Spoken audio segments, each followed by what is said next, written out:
वर्धा जिले के कुख्यात आपराधिक गैंग राकेश पांडे के 7 सदस्यों पर पुलिस ने मकोका के तहत कार्रवाई की है। इस संबंध में पुलिस अधीक्षक नरूल हसन ने पत्र परिषद में जानकारी दी।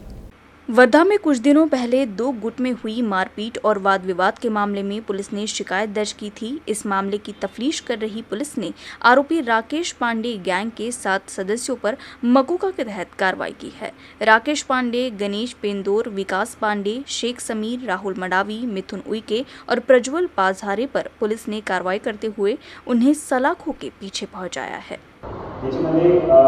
पिस्टलचा वापर झाला होता। काही 2 गटामध्ये 2 गँगमध्ये फायरिंग झाली होती। एक गँगस्टरवर जवळपास 50 चे जवळपास गुन्हे दाखल आहेत।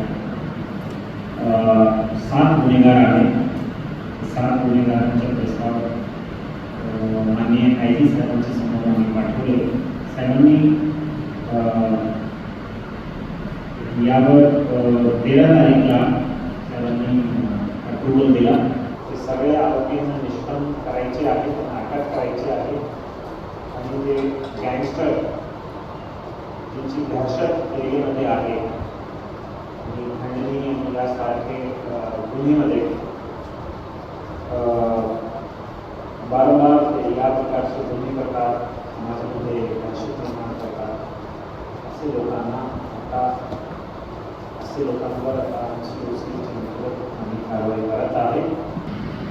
ये गुन्हे की तहकीकात करते हुए ये मालूमात हुआ कि ये सब एक ऑर्गेनाइज क्राइम से यूनिट चला रहे हैं, उसमें से प्रॉपर्टी ले रहे हैं।